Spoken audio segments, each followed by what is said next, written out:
देवकी को विदा करते समय कंस को क्यों आभास हुआ?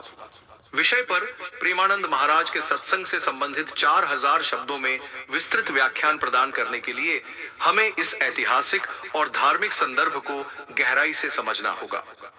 यह कथा महाभारत और भगवत गीता के संदर्भ में महत्वपूर्ण है, लेकिन इसके साथ साथ हमें कंस की मानसिकता, देवकी और वासुदेव के संबंधों को भी समझना होगा। कंस का चरित्र और उसका मानसिक संघर्ष। कंस, जो कि भगवान श्री कृष्ण के मामा थे, का चरित्र महाभारत के प्रमुख खलनायकों में से एक है। कंस का जन्म राक्षसी प्रवृत्तियों के साथ हुआ था और उसकी स्वार्थी, अहंकारी और अत्याचारी मानसिकता उसकी पूरी जीवन यात्रा को निर्धारित करती है। कंस को यह डर था कि देवकी से उत्पन्न होने वाला बच्चा उसे मार डालेगा, जैसा कि उसे एक भविष्यवाणी से पता चला था।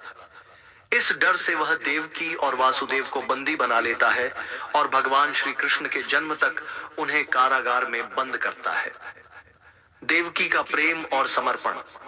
देवकी, जो कि भगवान कृष्ण की माता थीं, अपने पुत्र के जन्म के बारे में जानकर भी बहुत गहरे मानसिक कष्टों में थीं। वह एक निष्कलंक और पवित्र हृदय वाली स्त्री थीं, जिनके अंदर एक अनंत प्रेम और समर्पण था।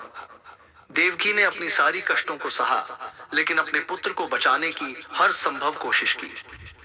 भगवान कृष्ण के जन्म के समय उसने अपनी सीमाओं को पार करते हुए अपने पुत्र के लिए भगवान से प्रार्थना की और उनका मार्गदर्शन प्राप्त किया। कंस को आभास क्यों हुआ?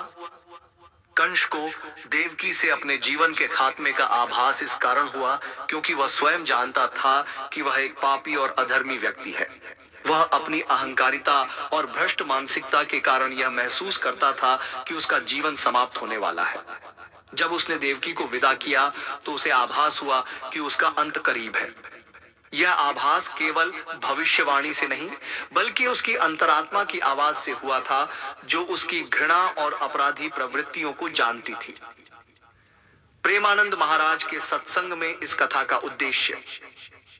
प्रेमानंद महाराज के सत्संग में इस कथा का उद्देश्य कंस के जीवन से सीख लेना है। कंस की आंतरिक घृणा, अहंकार और आत्म केंद्रित मानसिकता का विरोध करते हुए देवकी का त्याग, समर्पण और भगवान के प्रति उसकी निष्ठा को रेखांकित किया जाता है। यह हमें यह सिखाता है कि आंतरिक शांति और संतुष्टि केवल आत्म समर्पण और ईश्वर के प्रति सच्चे प्रेम में है। सत्संग में यह भी बताया जाता है कि कंस जैसा व्यक्ति अपने डर और असुरक्षा को अपने जीवन में उकेरता है और अंततः वही उसके पतन का कारण बनता है। वहीं देवकी जैसी पवित्र आत्मा का प्रेम और समर्पण उसे हमेशा उच्चतम स्तर तक ले जाता है और उसका मार्गदर्शन उसकी आत्मा की शुद्धता में निहित होता है। आध्यात्मिक दृष्टिकोण से कंस का आभास इस बात को दर्शाता है कि पापी और अधर्मी व्यक्ति अंततः अपने कर्मों के फल से घबराते हैं। यह सत्य है कि कोई भी व्यक्ति अपने कुकर्मों से बच नहीं सकता। समाप्ति। इस प्रकार कंस को देवकी को विदा करते समय जो आभास हुआ, वह उसकी आत्मा की गहरी चेतना का परिणाम था। प्रेमानंद महाराज के सत्संग में यह कथा हमें आत्मज्ञान की ओर प्रेरित करती है, जिससे हम अपने जीवन को सत्य और धर्म के मार्ग पर चलने के लिए उत्साहित हो सके।